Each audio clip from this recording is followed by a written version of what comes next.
Je suis fière de dire que je suis une docpreneur. C'est des nouveaux métiers qu'il faut mettre en lumière. Il y a beaucoup de soignants qui décident d'entreprendre et il faut soutenir ces initiatives parce que je pense que c'est grâce aux soignants qu'on améliorera déjà la vie des soignants mais aussi la vie des patients.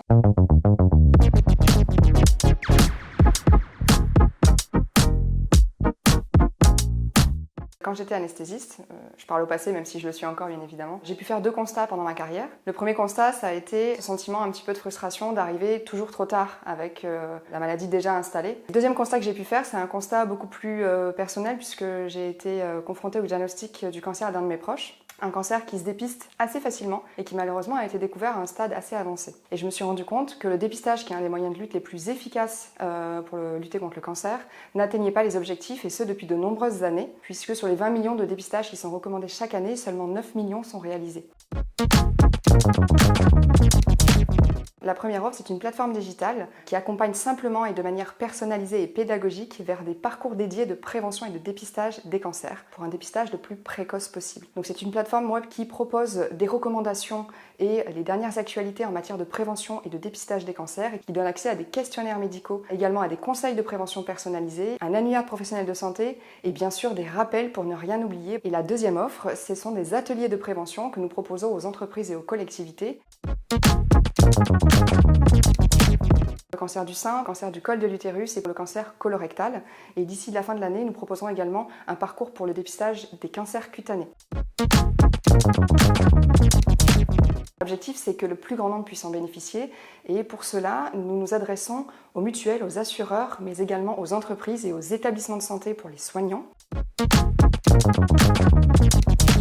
On serait ravis que les médecins puissent prescrire, de même que les pharmaciens, cette plateforme, qu'ils puissent donc la proposer à leur patientèle.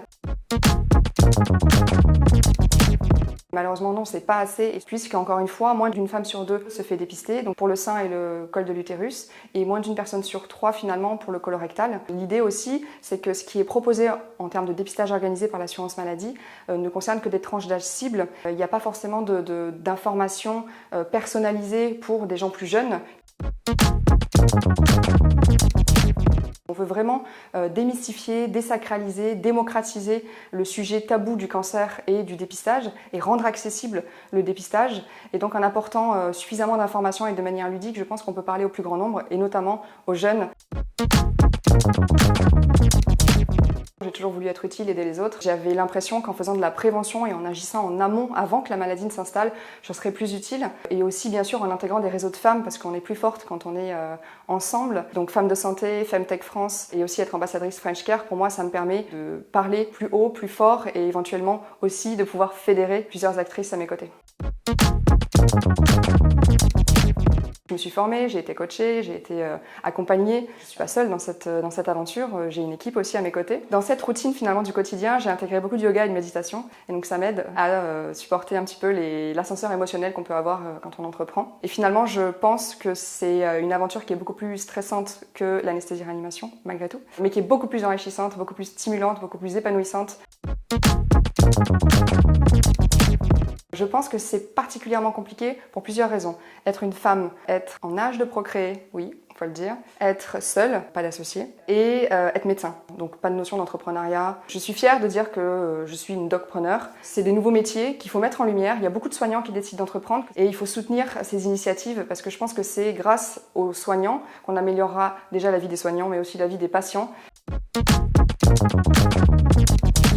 Ces prix, c'est une marque de confiance, de légitimité. Moi qui souffre, comme beaucoup de femmes, d'un syndrome de l'imposteur, la considération de nos pairs, d'un jury, c'est très important pour pouvoir valoriser en fait ma mission.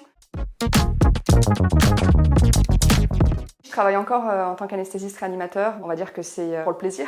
Je retourne au blog, je fais des consultations. J'aime finalement aussi discuter du projet avec mes pairs, voir des patients, voir ce qui fait que le patient n'a pas consulté à temps, qu'est-ce qui lui a manqué.